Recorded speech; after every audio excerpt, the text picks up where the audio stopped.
আসসালামু আলাইকুম, সবার কি অবস্থা? সবাই কেমন আছেন? আশা করি সবাই অনেক ভালো আছেন। জি, আলহামদুলিল্লাহ আমি আপনাদের অনেক ভালো আছি। তো আপনাদের মাঝে একটা ভিডিও নিয়ে আসলাম। ভিডিও হইতেছে ওই দেয়াল বই থেকে আমরা ৭৭ নম্বর পৃষ্ঠা থেকে পড়বো। তো চলুন শুরু করা যাক আমাদের আজকের ভিডিও।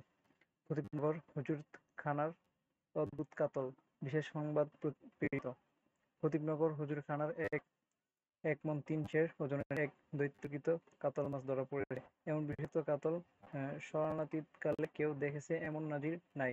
ফরিদনগরের ৮০ বয়স বর্ষীয়ান বৃদ্ধ হেকমত আলী বলেন, তার কৈশোরে তিনি হাওর থেকে চিত্ত এমন কাতল দেখেছেন। হুজুরখানার চিত্ত কাতলের মতো সেই কাতলেরও নাকি গলা ছিল হরিদ্র বর্ণের এবং মাথা ছিল শরীরের তুলনায় অপুষ্ট। হুজুরখানার বর্তমানে গদিনশীন পীর হাফেজ জাহাঙ্গীর খতিবি এই মাছ হুজুরখানার ভক্তদের খাওয়ানোর নির্দেশ দিয়েছেন। হুজুরখানা সূত্রে জানা যায়, ভৈরবের বিখ্যাত মনা বাবুর্চির উপর এই মাছ রান্নার দায়িত্ব পড়েছে।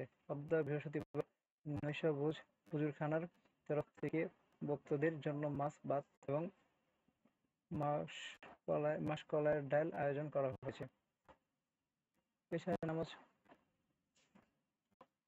এশার নামাজের পর রাতের খানা হাফেজ জাহাঙ্গীর ফরজ নামাজ শেষে করে সুন্নত নামাজে যাবেন। এই সময় তার কাছে খবর গেল ঢাকা থেকে তার স্ত্রী মায়মুনা এসেছেন।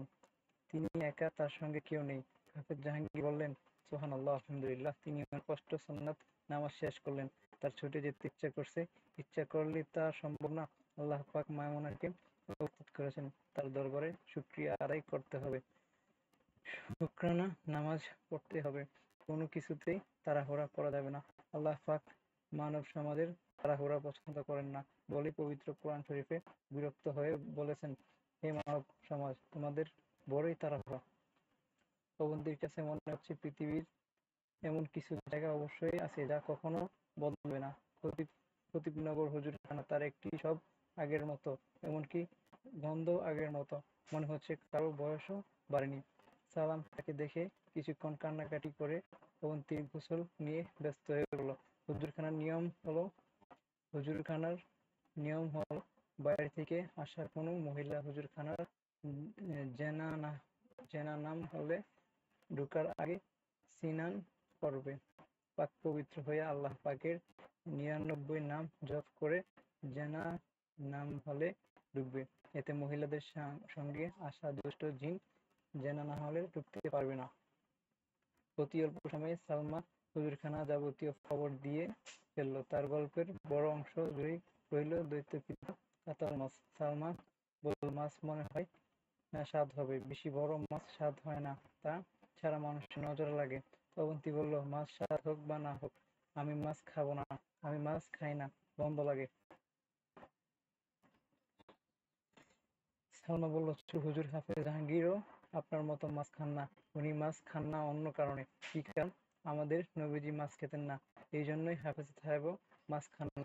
তবে আজ মনে হয় খাবেন, বড় মাছ, এজন্য খাবেন। উনি সবাই মাছ খাওয়ার দাওয়াত দিয়েছেন। দাওয়াত দিলে মেহমানদের সঙ্গে খানা খেতে বসতে হয়। জুলেখা বিবি অবন্তীকে ডেকে পাঠিয়েছেন, তিনিও আগের মতোই আছেন। একটা টকটকে লাল রঙের শাড়িতে তাকে কোনোরকমে ঢেকে রাখা হয়েছে। তার ৩ জন দাসীর একজন পায়ের আঙুল টানছে। জুলেখা বিবি বললেন, চেহারা দেখাইতে আসছ না জন্মের মতো আসছ? অবন্তী বলল, চেহারা দেখানোর জন্য এসেছি। চেহারা দেখলাম, এখন বিদায় হও। আচ্ছা, চলে যাব। জুলেখা বিবি হঠাৎ গা থেকে শাড়ি ফেলে নগ্ন হয়ে গেলেন। দাদি দুজন শাড়ি দিয়ে গা ঢাকার জন্য ব্যস্ত হয়ে গেলেন। জুলেখা বিবি বললেন, গরমে শৈল পুইড়া যাইতেছে, শাড়ি ফেললে দিব না।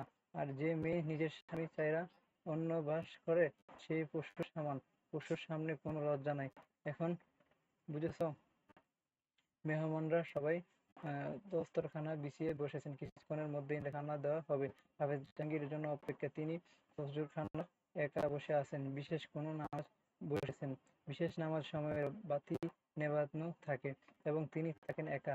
আজ হুজুরখানার বাতি নেবানো, তিনি ছাড়া আর কেউ হুজুরখানায় উপস্থিত নেই। অতিথির যখন খাবারের জন্য অস্থির, তখন হাফেজ জাহাঙ্গীর দর্শন দিলেন। অতিথিদের দিকে তাকিয়ে লজ্জিত গলায় বললেন, আমি বিশেষ শর্মিন্দা যে মাছ খাওয়ার জন্য আমি আপনাদের দাওয়াত দিয়েছি, সেই মাছ খাওয়াতে পারছি না, কারণ কিছুক্ষণ আগে আমি বাতেনি খবর পেয়েছি যে মাছ রান্নার সময় মাছের বিষ দেওয়া হয়েছে। ভৈরবের মনা বাবুর্চি এই কাজ করেছে, সেই পলাতক আছে। আমি আপনাদের কাছে ক্ষমাপ্রার্থী, আমি মাছের সব চালান গর্ত। তো আসসালামু আলাইকুম, আজকে এই পর্যন্তই। নেক্সট আমরা অন্য কোনো ভিডিওতে কথা হবে। তো সেই পর্যন্ত সবাই ভালো থাকবেন। আল্লাহ হাফেজ। আসসালামু আলাইকুম। আমরা বইটি পড়ছি দেয়াল, হুমায়ুন আহমদ স্যারের লিখিত একটি বই। শেষ বই যেটি ছিল, আমরা ৭০ নম্বর পৃষ্ঠা থেকে ৭৯ নম্বর পৃষ্ঠা পর্যন্ত পড়ছি, আমরা বাকিটা পরবর্তীতে পড়বো। আসসালামু আলাইকুম, সবাই ভালো থাকবেন। আল্লাহ হাফেজ।